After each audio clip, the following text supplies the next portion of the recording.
Hello everyone. आज का हमारा टॉपिक है velocity time graph in uniform motion. ये टॉपिक हम motion in straight line chapter से कर रहे हैं। Velocity time graph in uniform motion. सबसे पहले तो आपको यूनिफॉर्म मोशन में पता होना चाहिए जो वेलोसिटी है वो कांस्टेंट रहती है। हर टाइम जो वेलोसिटी है वो एक कांस्टेंट रहती है, ठीक है। तो वेलोसिटी टाइम ग्राफ की हेल्प से हम जो हैं वो कैलकुलेट करेंगे, डिस्प्लेसमेंट कैलकुलेट करेंगे ऑब्जेक्ट की किसी गिवन टाइम इंटरवल में, ठीक है। तो सबसे पहले ग्राफ में अगर मैं आपको एक चीज बताऊं तो मैं ग्राफ जो ड्रा करता हूं वेलोसिटी और टाइम एक्सिस के बीच, ये आपकी है वेलोसिटी, ओके, और ये है टाइम। तो अब वेलोसिटी जो है कांस्टेंट रहेगी।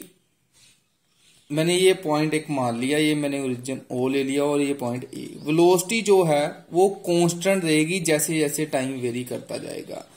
मैंने एक इंटरवल ले लिया टाइम का, ये मैंने t1 टाइम मान लिया इस पॉइंट पर, और इस पॉइंट पर मैंने मान लिया t2 टाइम। अब t1 पर भी वेलोसिटी जो थी ऑब्जेक्ट की वो इसी लाइन के ऊपर है और T2 पर भी इसी लाइन के ऊपर। ये मैंने एक टाइम इंटरवल ले लिया जिसमें ऑब्जेक्ट ने जो डिस्प्लेसमेंट की है। लेकिन अब वेलोसिटी टाइम ग्राफ की हेल्प से अब हम डिस्प्लेसमेंट कैलकुलेट करेंगे। जो ऑब्जेक्ट ने डिस्प्लेसमेंट की है वो डिस्प्लेसमेंट का फार्मूला, वो डिस्प्लेसमेंट किसके इक्वल होगी। तो मैंने अब कंस्ट्रक्शन से पॉइंट लगाने हैं। ये मैंने एक C पॉइंट ले लिया, ये D पॉइंट, और ये मैंने C1 और ये D1। इस एरिया में डिस्प्लेसमेंट की है इस टाइम इंटरवल में ऑब्जेक्ट ने, तो इसका फॉर्मूला क्या होगा वो मैंने कैलकुलेट करना है, ठीक है। तो दो पॉइंट मैंने लगा लिए C और D जब टाइम T1 था और टाइम T2 था, ठीक है। अब वेलोसिटी जो है वो कांस्टेंट है, O से लेकर A तक वेलोसिटी जो है वो कांस्टेंट। अब O से लेकर A तक जो हमारी लाइन है वो किसके इक्वल है, V वेलोसिटी के।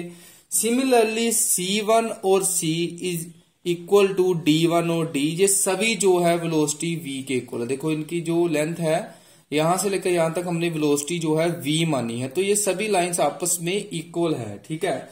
तो ऐसे ही टाइम इंटरवल, पहला टाइम इंटरवल जो OC1 है हमारा T1 है और OD1 है जो टाइम, और वहां तक टाइम T2 था।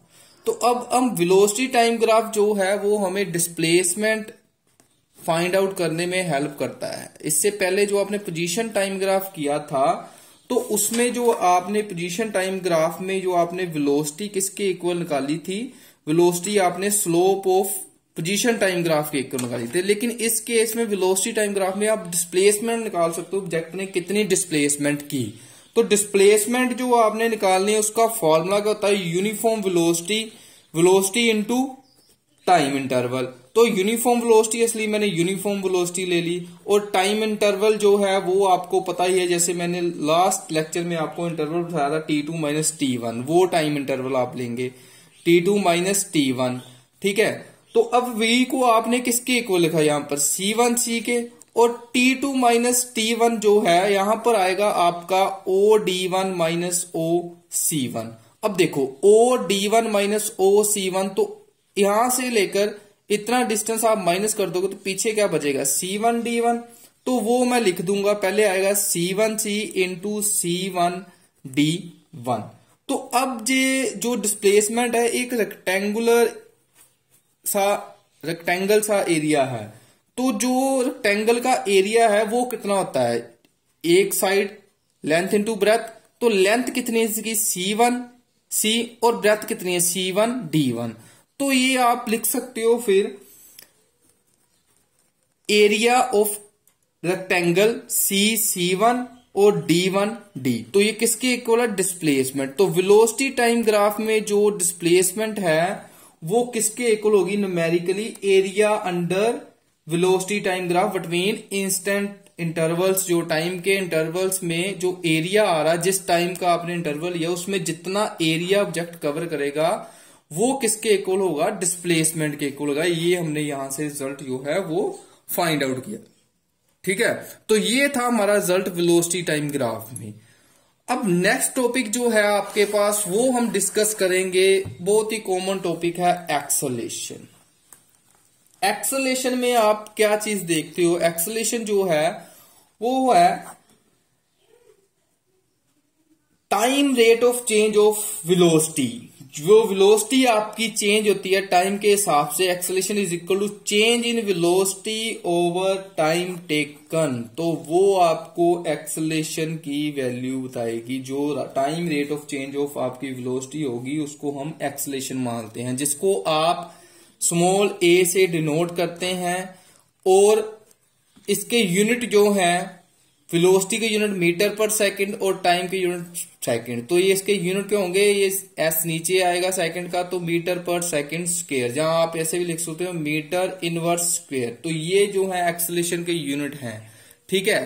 तो एक ये वेक्टर क्वांटिटी है, क्योंकि वेलोसिटी आपकी वेक्टर क्वांटिटी है, इसलिए एक्सेलेरेशन भी वेक्टर क्वांटिटी है। और दूसरी इस डेफिनेशन को जब आप चेंज इन वेलोसिटी लिखेंगे तो चेंज आप कैसे निकालते हो, दो वेलोसिटीज में डिफरेंस, तो दो वेलोसिटी कौन सी होगी, जैसे एक आपकी होगी इनिशियल वेलोसिटी जिसको आप क्या लिखते हो u, और फाइनल वेलोसिटी को हम डिनोट करते हैं स्मॉल v के साथ।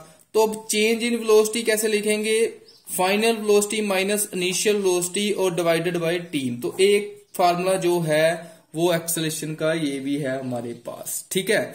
अब कांस्टेंट एक्सेलेरेशन कौन सी है, सबसे पहले तो कांस्टेंट एक्सेलेरेशन जो है, if the change in velocity in each unit of time is constant, जो वेलोसिटी चेंज हो रही है वो मान लो हर एक सेकंड के बाद 2 मीटर पर सेकंड जो वेलोसिटी चेंज हो रही है, हर एक सेकंड के बाद 2 मीटर पर सेकंड वेलोसिटी चेंज हो रही, ऐसी जो एक्सेलेरेशन होगी वो हमारी कांस्टेंट एक्सेलेरेशन होगी, ठीक है।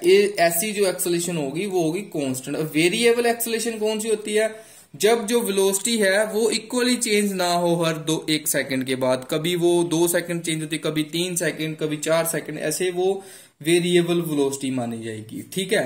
तो ये थी कुछ टर्म्स वेलोसिटी को लेकर। अब एक जो एक्सेलेरेशन को लेकर, अब जो है आपका इंस्टेंटेनियस एक्सेलेरेशन है, उसका एक फार्मूला होता है आपके पास, rate of change of velocity, जो स्मॉल वेलोसिटी है, एक टाइम इंटरवल, एक पर्टिकुलर टाइम, उसको आप ऐसे भी लिखते हो dv/dt, ठीक है। तो एक्सेलेरेशन का एक फार्मूला ये भी है, जब वेलोसिटी को चेंज टाइम के साथ लिखते हो तो वो आपका एक्सेलेरेशन देगी, तो चेंज आप डेरिवेटिव के साथ भी लिखते हो, ठीक है।